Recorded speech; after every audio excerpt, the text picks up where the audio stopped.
राधे राधे। मेरे चैनल में आप सबका स्वागत है। आइए आज गुनाहों के देवता का 11वां एपिसोड सुनते हैं। विनती चंद्र को एक फ़ोटो दिखाई जो कि सुधा के रिश्ते के लिए आए लड़के की थी। रिश्ता मंजूर है कि नहीं, जब सुधा और चंद्र के बीच इस बारे में बातें होती है तो सुधा झल्ला उठती है, मगर किसी तरह चंद्र उसे शादी के लिए राज़ी कर लेता है। अब आगे की कहानी सुनते हैं। चंद्र दूसरे दिन सुबह नहीं गया था। उसकी थीसिस का बहुत सा भाग टाइप होकर आ गया था। चंद्र उसे बैठे सुधार रहा था, लेकिन पता नहीं क्यों उसका साहस नहीं हो रहा था वहाँ जाने का। लेकिन मन में चिंता थी सुधा की। वह कल से बिल्कुल मुरझा गई थी।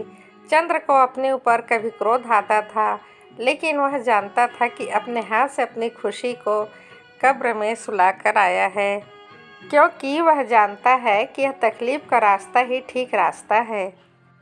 अपनी ज़िंदगी में सस्तेपन के खिलाफ था, लेकिन उसके लिए सुधा के एक आंसू का कतरा भी देवता की तरह था।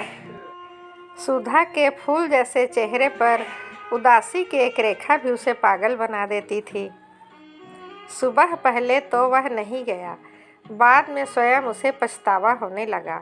वह अधीरता से 5 बजे का इंतज़ार करने लगा। 5 बजे और वह साइकिल लेकर पहुंचा। देखा सुधा और विनती दोनों नहीं हैं। अकेले डॉक्टर शुक्ला अपने कमरे में बैठे हैं। चंद्र गया। सुधा ने तुमसे कह दिया उसे पसंद है? डॉक्टर शुक्ला ने पूछा। मैं पहले से जानता था। सुधा मेरी इतनी अच्छी, इतनी सुशील है कि मेरी इच्छा का उल्लंघन तो कर ही नहीं सकती। लेकिन चंदर, उसने खाना पीना छोड़ दिया है। बताओ इससे क्या फ़ायदा? मेरे बस में क्या है? मैं उसे हमेशा तो नहीं रख सकता।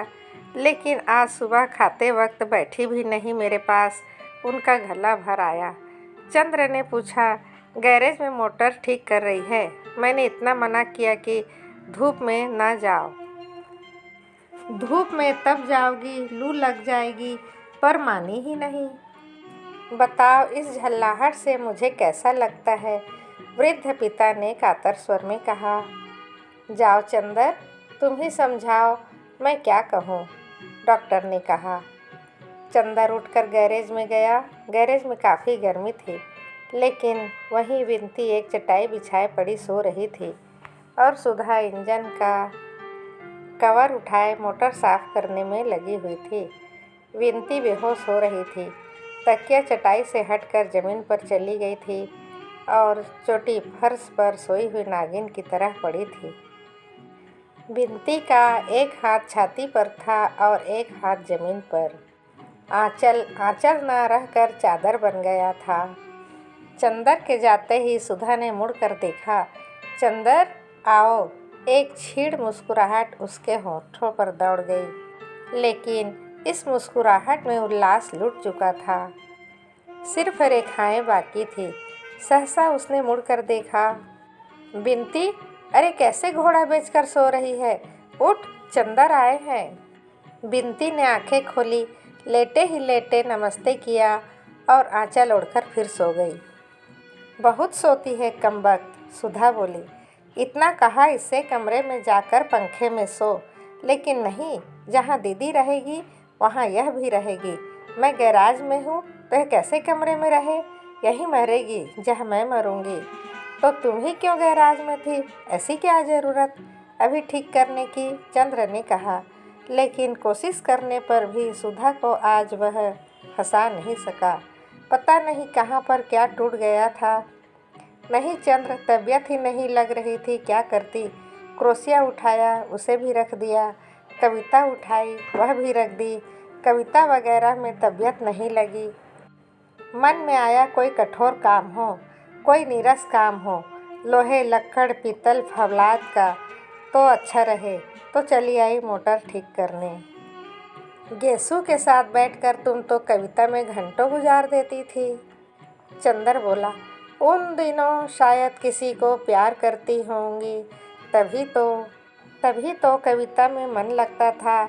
सुधा उन दिनों की पुरानी बात याद करके बहुत उदास हंसी। अब प्यार नहीं करती होंगी तभी तबीयत नहीं लगती। बड़ी फीकी, बड़ी बेजार, बड़ी बनावटी लगती है यह कविता।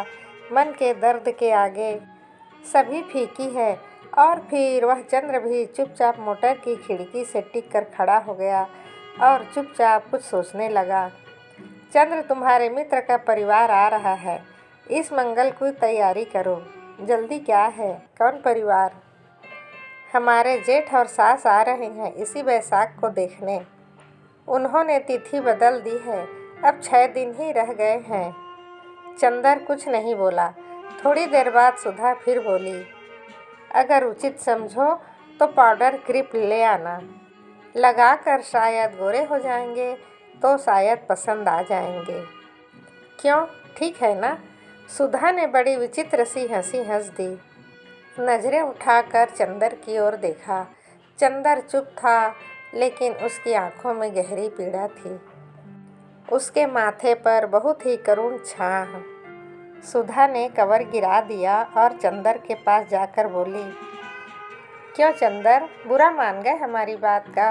क्या करें चंदर, कल से हम मजाक करना भी भूल गए। मजाक करते हैं तो व्यंग बन जाता है, लेकिन हम तुमको कुछ कह नहीं रहे हैं चंदर, उदास ना हो। बड़े ही दुलार से सुधा बोली, अच्छा हम कुछ नहीं कहेंगे। बिनती बिलैया कहीं की। चंदर को सोफे पर बिठाकर सुधा वहीं बगल में बैठ गई। उंगलियां तोड़ते हुए कहा, चंदर, सिर में बहुत दर्द हो रहा है मेरे। सिर में दर्द नहीं होगा तो और क्या, इतनी तपिश में मोटर बना रही थी। पापा कितना दुखी हो रहे थे। तुम्हें ऐसा करना चाहिए। फिर फायदा क्या हुआ? ऐसे दुखी न किया तो वैसे दुखी कर लिया। तारीफ तो तब होती जब तुम अपनी दुनिया में अपने हाथ से आग लगा देती और चेहरे पर शिकन तक न आती। अभी तक दुनिया की सब ऊंचाई समेटकर बाहर से बचपना कायम रखा था तुमने। दुनिया का सारा सुख अपने हाथ से लुटाकर भी वही बचपन, वही उल्लास क्यों नहीं कायम रखती? सुधा हंसी। बचपन खत्म हो गया चंदर, अब मैं बड़ी हो गई। बड़ी हो गई? कब से? कल दोपहर से चंदर। चंदर चुप हो गया। थोड़ी देर बाद फिर सुधा ही बोली, नहीं चंदर, 2-3 दिन में ठीक हो जाऊंगी। मैं मृत्यु शैया पर भी होऊंगी तो तुम्हारे आदेश पर हंस सकती हूँ। और फिर सुधा गुमसुम बैठ गई। चंदर चुपचाप कुछ सोचता रहा, फिर बोला, सुधी, मेरा तुम्हारा कुछ भी ध्यान नहीं है। और किसका है चंदर? तुम्हारा ध्यान ना होता तो देखती मुझे कौन झुका सकता था। आज से सालों पहले जब मैं पापा के पास आई थी तो मैंने कभी न सोचा था कि किसी के आगे मैं इतना झुक जाऊंगी। अच्छा चंद्र, मन बहुत उचट रहा है। सुधा उठकर चली गई। थोड़ी देर में विनती आँख मलते बगल में चटाई दबाए आई, फिर बरामदे में बैठकर फिर ऊँघने लगी। पीछे पीछे सुधा आई, चोटी खींचकर बोली, चल तैयार हो, चले घूमने। थोड़ी देर में सब तैयार हो गए। सुधा ने जाकर मोटर निकाली और चंदर से बोली, तुम चलाओगे कि हम? चलो आज हम ही चलाते हैं। किसी पेड़ से मोटर को टकरा देते हैं आज। अरे बाप रे, पीछे बिनती चिल्लाई, तब हम नहीं आएंगे। सुधा और चंदर दोनों ने पीछे मुड़कर देखा और उसकी घबराहट देखकर दंग रह गए। नहीं, मरेगी नहीं तू, सुधा ने कहा और आगे आकर बैठ गई। बिनती, तू पीछे बैठेगी? सुधा ने पूछा। नहीं भैया, मोटर चलेगी तो मैं गिर जाऊंगी। अरे, मोटर के पीछे बैठने के लिए थोड़ी कह रही हूँ। पीछे की सीट पर बैठेगी? सुधा ने पूछा। ओह, मैं सोच रही थी पीछे बैठने को, जैसे बग्घी में साहिस बैठते हैं। हम तुम्हारे पास बैठेंगे, बिनती ने मचल कर कहा। अब तेरा बचपन इठला रहा है, बिल्ली कहेगी। चल आ मेरे पास। बिनती जाकर सुधा के बगल में बैठ गई। सुधा ने दुलार कर उसे पास खींच लिया। चंदर पीछे बैठ गया तो सुधा बोली, अगर कुछ हर्ज न समझो तो तुम भी आगे आ जाओ, या दूरी रखनी हो तो पीछे ही बैठो। चंदर आगे बैठ गया। बीच में बिनती, इधर सुधा, इधर चंदर। मोटर चली तो बिनती चीखी, अरे मेरे मास्टर साहब। चंदर ने देखा बिसरिया चला जा रहा था। आज नहीं पढ़ेंगे, चंदर ने चिल्ला कर कहा। सुधा ने मोटर रोकी नहीं। चंदर को अचरज हुआ जब मोटर पम्मी के बंगले पर रुकी। सुधा ने कहा, आज मन हुआ मिस पम्मी से अंग्रेजी कविताएं सुनी जाए। क्यों, अभी तो तुम कह रही थी कि कविता पढ़ने में आज तुम्हारा मन नहीं लग रहा है। कुछ कहो मत चंदर, आज मुझे जो मन में आए कर लेने दो।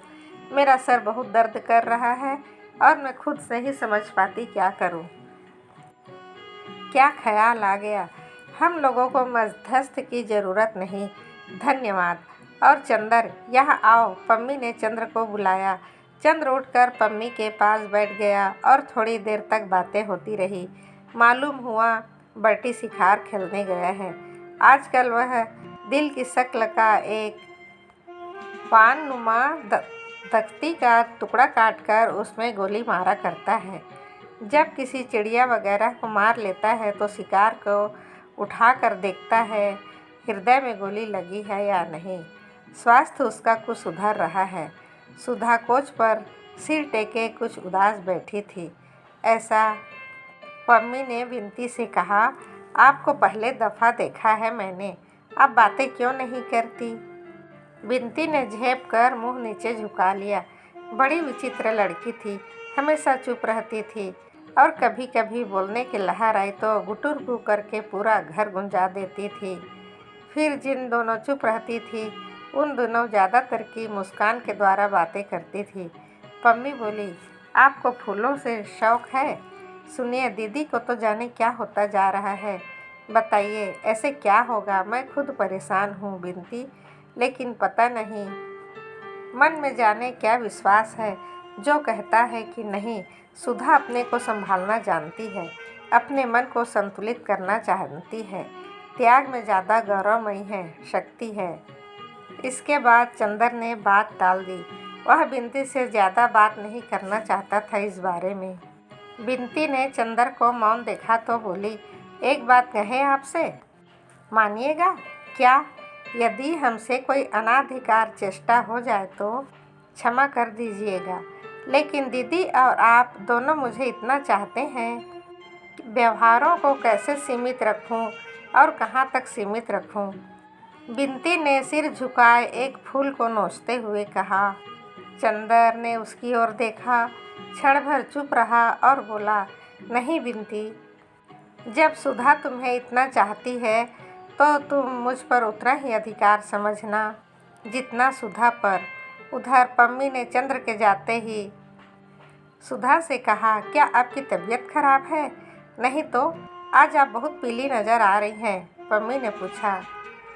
हाँ, आज मन नहीं लग रहा था तो मैं आपके पास चली आई, आपसे कुछ कविताएं सुनूं, अंग्रेजी की।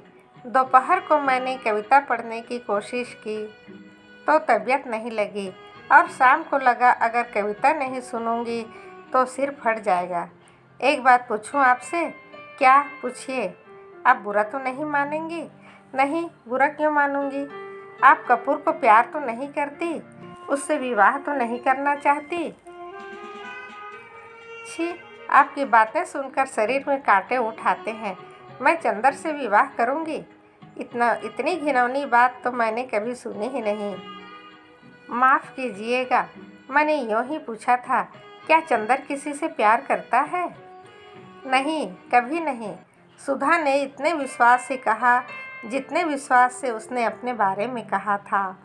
इतने में चंदर और बिनती आ गए। सुधा अधीरता से बोली, मेरा एक एक क्षण काटना मुश्किल हो रहा है, आप कविता शुरू कीजिए। कपूर, क्या सुनोगे। पम्मी ने कहा। अपने मन से सुनाओ चलो, सुधा ने कहा तो कविता सुनने को मिली। पम्मी ने अलमारी से किताब उठाई और एक कविता गाना शुरू की। अपनी हेयर पिन निकाल कर मेज पर रख दी। उसके बाल मचलने लगे। चंदर के कंधे से सिर टिकाकर बैठ गई और किताब चंद्र की गोद में रख दी। बिनती मुस्कुराई। सुधा ने आँख के इशारे से मना कर दिया। पम्मी ने गाना शुरू किया। एक गीत था, मैं तुम्हें प्यार नहीं करती हूँ, ना मैं तुम्हें प्यार नहीं करती हूँ, फिर भी मैं उदास रहती हूँ। जब तुम मेरे पास नहीं होते, मैं उस चमकदार नील आकाश से भी ईर्ष्या करती हूँ जिसके नीचे तुम खड़े हो गए और जिसके सितारे तुम्हें देख सकते हैं। मैं तुम्हें प्यार नहीं करती हूँ, फिर भी तुम्हारी बोलती हुई आँखें, जिनकी नीलिमा में गहराई, चमक और अभिव्यक्ति है, मेरी निवेश है। और किसी की आँखों के बारे में ऐसा नहीं होता। सुधा ने विनती को अपने पास खींच लिया और उसके कंधे पर सर टेक कर बैठ गई। पम्मी गाती गई, न मुझे मालूम है कि मैं तुम्हें प्यार नहीं करती हूँ, लेकिन फिर भी मैं शायद मेरे साथ दिल पर विश्वास नहीं। अक्सर मैंने देखा है कि लोग मुझे देखकर मुस्कुरा देते हैं, क्योंकि मैं उधर एकटक देखती हूँ जिधर से तुम आया करते हो। गीत का स्वर बड़े स्वाभाविक ढंग से लहराने लगा, कांप उठा और फिर धीरे धीरे करुण सिसकते स्वर में डूब गया। गीत खत्म हुआ तो सुधा का सर विनती के कंधे पर था और चंद्र का हाथ पम्मी के कंधे पर। चंद्र थोड़ी देर सुधा की ओर देखा, फिर पम्मी की एक हल्की सुनहरी लट से खेलते हुए बोला, पम्मी तुम बहुत अच्छा गाती हो। अच्छा, आश्चर्यजनक। कहो चंदर, पम्मी इतनी अच्छी है, तुमने कभी नहीं बताया था। हाँ मिस शुक्ला, काश यह गीत आपने लिखा होता। सुधा घबरा गई। चलो चंदर, चले अब, चलो। उसने चंदर का हाथ पकड़कर खींच लिया। मिस पम्मी, हम फिर कभी आएंगे। मेरा मन कुछ ठीक नहीं है। चंदर ड्राइव करने लगा।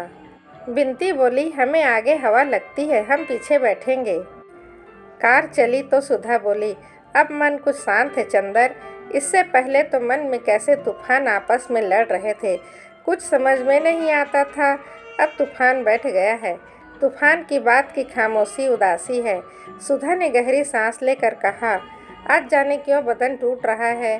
सुधा ने बैठे ही बैठे बदन ऐंठते हुए कहा। दूसरे दिन चंद्र गया तो सुधा को बुखार आ गया था।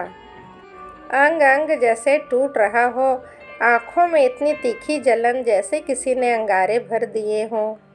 रात भर वह बेचैन रही, आधी पागल सी रही। उसने तकिया, चादर, पानी का गिलास सभी उठाकर फेंक दिया। बिनती को बुलाकर कभी पास बिठा लेती, कभी दूर ढकेल देती। डॉक्टर साहब परेशान रात भर सुधा के पास बैठे रहे। कभी उसके माथा, कभी उसके तलवे में बर्फ़ मलते रहे। डॉक्टर घोष ने बताया, ये कल के गर्मी का असर है। बिनती ने कहा, चंदर को बुला दें। सुधा ने कहा, नहीं, मैं मर जाऊं तो मेरे जीते जी नहीं। बिनती ने डॉक्टर से कहा, चंद्र को बुला लाओ। तो सुधा ने कहा, तुम सब लोग मेरी जान लेने पर क्यों तुले हो। उसके बाद कमजोरी से हाँफने लगी। ड्राइवर चंद्र को बुलाने नहीं गया। जब चंद्र पहुंचा तो डॉक्टर साहब रात भर के जागरण के बाद उठकर नहाने धोने जा रहे थे। पता नहीं सुधा को क्या हो गया। कल से इस वक्त तो कुछ शांत है, पर रात भर बुखार में बेहद बेचैन रही और एक दिन में इतनी चिड़चिड़ी हो गई। उसके सिर पर आइस बैग रखे हुए हैं। सुधा का चेहरा पीला पड़ गया है और मुंह पर जाने कितनी ही रेखाओं की उलझन है। आंखें बंद है और पलकों के नीचे से अंगारे की आंच झलक कर आ रही है। चंदर की आहट पाते ही सुधा ने आंखें खोली। अजब सी आग्नेय निगाहों से चंदर की ओर देखा और बिनती से बोली, बिनती, बिनती, कह दो इनसे चले जाए यहाँ से। बिनती स्तब्ध। चंदर कुछ समझ नहीं पाया। चंदर पास आकर बोला, सुधा, पड़ गई ना। मैंने कहा था गैरेज में मोटर साफ मत करो। परसों इतना रोई, सिर पटका, धूप खाई, आज पड़ी रही। कैसी तबीयत है। सुधा उधर खिसक गई और अपने कपड़े समेट लिए, जैसे चंदर की छाह से बचना चाहती हो। हाँफती हुई आवाज़ में बोली, बिनती, इनसे कह दो जाए यहाँ से। चंदर चुप हो गया और एकटक सुधा की ओर देखने लगा और सुधा की बात ने जैसे चंदर का मन मरोड़ दिया। कितनी गैरियत से बात कर रही है सुधा। सुधा जो अपने व्यक्तित्व से ज़्यादा अपनी थी, आज किस स्वर में बोल रही है। सुधी, क्या हुआ तुम्हें। चंदर ने बहुत आहत और बहुत दुलार भरे स्वर में पूछा, मैं कहती हूँ जाओगे नहीं तुम? फुफकार कर सुधा बोली। कौन हो तुम मेरी बीमारी पर सहानुभूति प्रकट करने वाले, मेरी कुशल पूछने वाले? मैं बीमार हूँ, मैं मर रही हूँ, तुमसे मतलब? मेरे भाई हो, मेरे पिता हो, कौन हो? अपने मित्र के यहाँ मेरा अपमान कराने ले गए थे। सुधा हाँफने लगी। अपमान? किसने तुम्हारा अपमान किया सुधा? पम्मी ने तो कुछ भी नहीं कहा। पम्मी ने तो कुछ भी नहीं कहा। तुम पागल तो नहीं हो गई हो? चंदर ने सुधा के पैर पर हाथ रखते हुए कहा। पागल हो नहीं गई हूँ तो हो जाऊंगी, उसने पैर हटा लिया। पम्मी, गेसू, पापा, डॉक्टर सब लोग मिलकर मुझे पागल कर दोगे। पापा कहते हैं ब्याह करो, पम्मी कहती है मत करो। पम्मी कहती है तुम प्यार करती हो, और तुम कुछ भी नहीं कहते। तुम मुझे इस नरक में बरसों से सुलगते देख रहे हो, बजाय तुम कहो इससे खुद इस भट्टी में ढकेल दिया। चंदर, मैं पागल हूँ, मैं क्या करूँ? सुधा बड़े कातर स्वर में बोली। अगले भाग में फिर मिलते हैं। आपका दिन शुभ हो, मंगलमय हो। आप सदा हंसते रहिए, मुस्कुराते रहिए। यदि आप इस चैनल पर नए हैं तो प्लीज़ सब्सक्राइब कर दीजिए, लाइक कर दीजिए। धन्यवाद। राधे राधे।